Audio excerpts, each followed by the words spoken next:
کھوتے دے کناں والا جی دی شکل ویکھ کے بندے نوں کھوتا یاد آندا اوباما نو، لیکن وہ کول پاور ہے، اور جدھر جاندا وہ کھوتے کان نے لاندا تے قوم سیدھی وہ کہندے جو کھوتا نہیں کان چھڑدا۔ ہاں جی، کھوتا سب تو زیادہ پریشان ادو ہوندا جدو کھوتے دے کناں نوں ہاتھ لاؤ، یہ تمہیں پتہ ہونا چاہیے۔ ہاں جی، کھوتے دے کناں نوں نپو، کھوتا ایک قدم بھی اگے نہیں چکدا، پیچھے ہٹدا، کھوتے نوں اتنا غصہ آندا اپنے کناں نال ہاتھ لاؤ۔ مولانا عبدالستار خان نیازی مجاہد ملت فرماندے سن کہ جدو میں جیل سی نا، کیمپ جیل تے مودودی نو ہون تے میاں طفیل نے لکھا کہ حضرت گئے تو بڑے مطمئن تھے، حضرت گئے تو نفل پڑھ رہے تھے، حضرت گئے جھوٹ، چونکہ انہاں دے اندر نزدیک جھوٹ تے کوئی چھائی کوئی نہیں نا۔ ہاں جی، جڑی جھوٹی تاریخ انہاں مرتب کی تھی کہ جناب مفتی محمود نے قرارداد پیش کی تھی تے مولانا عبدالحکیم نے تے غلام غوث ہزاروی نے تائید کی تھی، علماء دیوبند کا بڑا کردار ہے، انہاں دو مولویاں تے سائن ہی نہیں کیتے۔ تے نورانی صاحب جدو قرارداد لے کے مفتی محمود کو گئے تے مفتی محمود کہنے لگا مولانا آپ پھر بندے مروانا چاہتے ہیں، 53 بھول گئے؟ نورانی صاحب فرمانے لگے ہاں مروانا چاہتا حسین کا ادھر۔ پوری تاریخ الٹائی جا رہے ہیں۔ ہاں جی، پوری 1857 ٹکے دا انہاں دا کام کوئی نہیں، 1857 بھی ہیرو بڑی تاریخ پاکستان کوئی ٹکے دا انہاں دا کام کوئی نہیں۔ شبیر عثمانی بھی 1944 جا کے ملیا، ہاں جی، وہ بھی پچھلیاں صفحے جا کے ملیا، کہندے حضرت بڑے ہیرو تھے۔ بہرحال میں جڑی گل کرن لگا، میاں طفیل مضمون لکھدا ہے، اودا چھپدا ہر سال مودودی دی برسی تے، اور ساڈے مولانا بشیر صاحب سن وہ سائیوال والے، کہندے نے برسی پھر کی کرسی، ساڈے بزرگاں دے دور سے ہوندے نا جی۔ ہاں جی، اے برسی یہ کی کرسی، اے جڑا نا مودودی دی برسی ہوتے میاں طفیل مضمون لکھدا ہوندا اخبار وچ، اودے لکھدا کہ حضرت کو جب سزائے موت سنائی گئی تو حضرت بڑے مطمئن تھے، حضرت نے وضو فرمایا، پھر حضرت نے نفل پڑھے، پھر قرآن پڑھا۔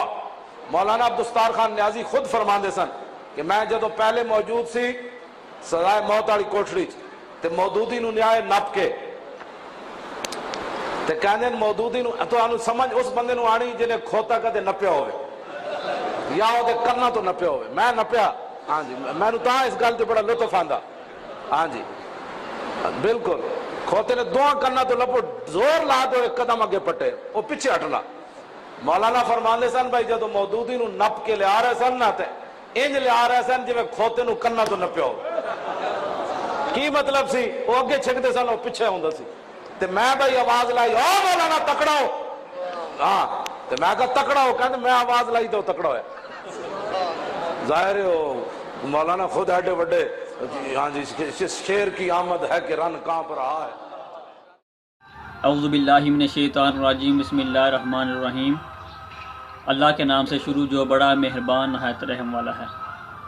الصلاۃ والسلام علیک یا سیدی یا رسول اللہ وعلی آلک و صحابک یا حبیب اللہ۔ الصلاۃ والسلام علیک یا خاتم النبیین وعلی آلک و صحابک یا حبیب اللہ۔ السلام علیکم ناظرین، میں ہوں محمد عثمان علی بٹ، میں پاکستان ہوں اور آپ دیکھ رہے ہیں سوشل میڈیا کے منفرد چینلز محمد گور اور M Usman Ali Butt. Short clips channel کی اسکرین پر ایسے نہیں چلے گا۔ آج کا یہ جو میرا اس ویڈیو کا عنوان ہے وہ ہے ڈاکٹر عامر لیاقت حسین اور فتنہ قادیانیت۔ ڈاکٹر عامر لیاقت حسین صاحب بولڈ ٹی وی پہ ایک پروگرام کرتے ہیں، ایسا نہیں چلے گا، اور جس طرح کا انٹرویو ڈاکٹر صاحب آپ نے دیا ہے تو ایسا تو بالکل بھی نہیں نہ چلے گا۔ تو روزنامہ یورپ انٹرنیشنل کے نام سے ایک اخبار ہے، تو وہاں پہ یہ ایک نیوز چھپی ہوئی تھی، تو ساتھ اس کا جو ہے ویڈیو لنک بھی دیا ہوا تھا کہ ڈاکٹر عامر لیاقت حسین صاحب نے قادیانیوں سے معافی مانگ لی۔ تو جب میں نے اس ویڈیو کو دیکھا تو اس میں ویڈیو میں کچھ ایسے سوالات تھے جو خود ڈاکٹر عامر لیاقت حسین صاحب کے اوپر کھڑے ہو رہے ہیں، تو ان سوالات جو کہ ادھورے رہ گئے ہیں ان کے جواب میں دوں گا تاکہ امت مسلمہ گمراہی کا شکار بالکل بھی نہ ہو۔ ڈی ایم گلوبل مانچسٹر کے جو اینکر ہیں کہ اے حق صاحب نے ڈاکٹر عامر لیاقت حسین صاحب کو لائیو کال کی اور پھر ان سے کچھ سوال پوچھے، اب میں ان کے جواب دوں گا، تو ساتھ ساتھ کچھ ایسی بھی باتیں ہوں گی کہ جو آپ کے لیے جاننے کے لیے ضروری ہیں۔ تو انہوں نے سب سے پہلے یہ سوال کیا کہ ڈاکٹر صاحب آپ کی کچھ ایسی تقریریں ہیں جس سے احمدیوں کو بہت نقصان پہنچا، تو اس کے جواب میں ڈاکٹر عامر لیاقت حسین صاحب نے یہ بات کی، جی میرے خیال سے تقریباً 2008 میں نے کوئی ایسا پروگرام کیا تھا کہ جس سے میں ایسا کچھ مواد تھا کہ احمدیوں کو نقصان پہنچتا، تو میں اس سے معذرت کرتا ہوں کہ پھر انہوں نے یہ کہا کہ جی بالکل جو ہے نا انسان وہ وقت کے ساتھ ساتھ سیکھتا ہے. تو وہ 2008 کی بات تھی, اب تو کیا بات آ گئی ہے, کیا دور آ گیا, تو میں آسا سا سمجھ گیا ہوں. تو ڈاکٹر عامر لیاقت حسین صاحب نے اس کے ساتھ ساتھ یہ بھی بات کی کہ جی احمدی تو ایک بہت پرامن کمیونٹی ہے. تو اس ویڈیو میں ساتھ ساتھ جس طرح انہوں نے باتیں کی ہیں اور جس طرح کہ انہوں نے سوال پوچھے ہیں تو میں آپ کو جواب دوں گا, اور ساتھ اینڈ پہ آ کے وہ جو غلام احمد قادیانی ہے تو اس کے بارے میں تھوڑی سی بات کی جائے گی.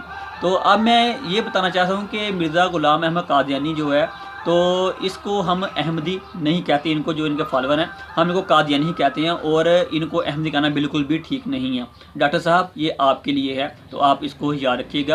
تو اسی پروگرام میں اے حق جو کہ اینکر پرسن ہے تو اس کے جواب میں پھر ڈاکٹر عامر لیاقت حسین صاحب نے اس سے معذرت کی اور پھر یہ کہا جی اسلام سب کو برابری کے حقوق دیتا ہے. ہم بھی یہ کہتے ہیں اسلام واقعی سب کو برابری کے حقوق دیتا ہے, تو وہ اپنے آپ کو منورٹی مانے تو صحیح, پھر تو ان کو ملے گا نا. تو وہ اپنے آپ کو منورٹی نہیں مانتے, پھر ان کو حقوق کیسے دیے جائیں؟ تو باقی کو تو سارے مسلمانوں کے لیے نا, کیونکہ ہم پاکستان میں رہ رہے ہیں. تو پھر ڈاکٹر عامر لیاقت حسین صاحب بار بار ان سے معذرت کیوں کرتے ہیں؟ مجھے تو یہ بات سمجھ نہیں آ رہی کہ انہوں نے کتنی مرتبہ ان سے معذرت کرنی ہے کہ دل دکھے ہیں. اگر یہی بات ہے تو پھر ڈاکٹر عامر لیاقت حسین صاحب سے ایک اور اعتراض پیدا ہوتا ہے کہ ہم تو بینگ اے مسلم ختم نبوت کے اوپر تو بات کرنے سے کبھی چکیں گے نہیں, ٹھیک ہے, اور کیونکہ اس کے بغیر تو ہمارا ایمان ہی مکمل نہیں رہتا. اور اگر ہم ختم نبوت کے اوپر بات کریں گے جس طرح علامہ خادم حسین رضوی صاحب اور ڈاکٹر اشرف اسد جعلی صاحب اس کے اوپر پیرا دے رہے ہیں, تو پھر ان سے تو ان کے دل دکھتے رہیں گے, کیا پھر بھی آپ ان سے معافی مانگتے رہیں گے؟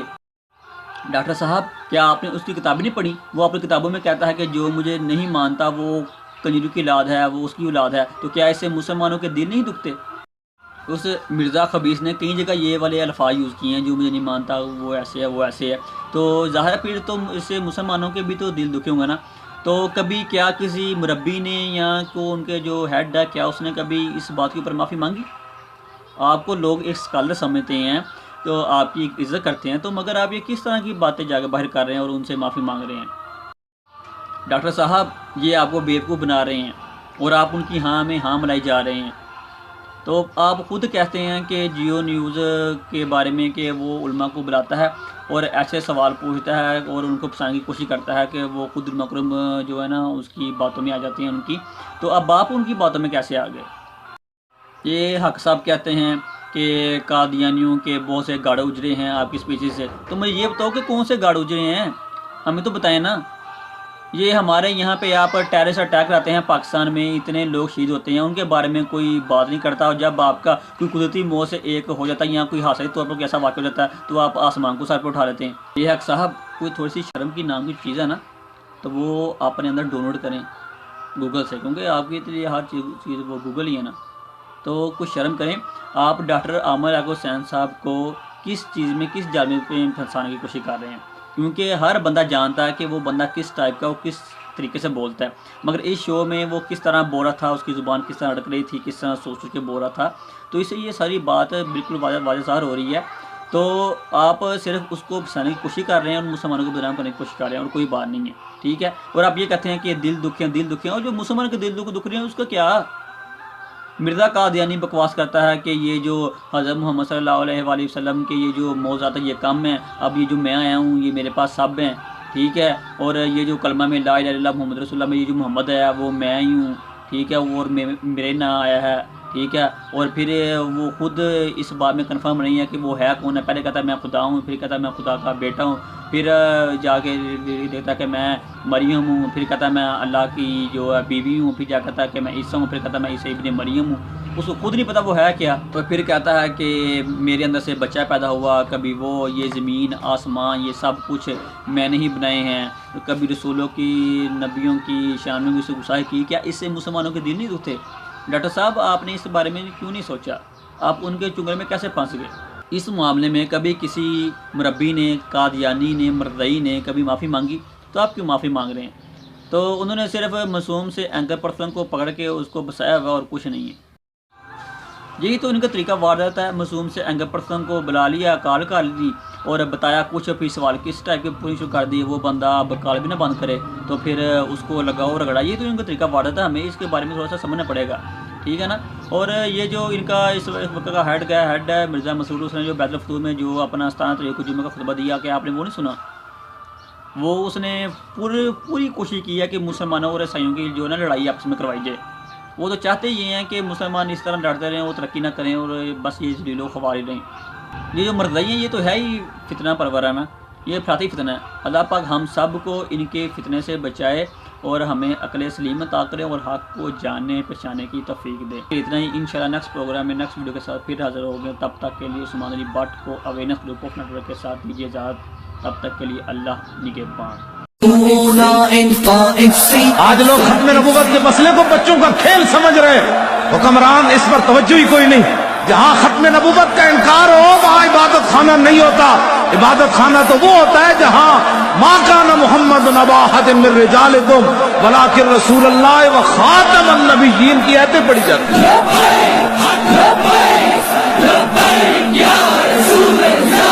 تبدیلی ہے نامنظور، تبدیلی ہے نامنظور، تبدیلی ہے نامنظور، تبدیلی ہے نامنظور۔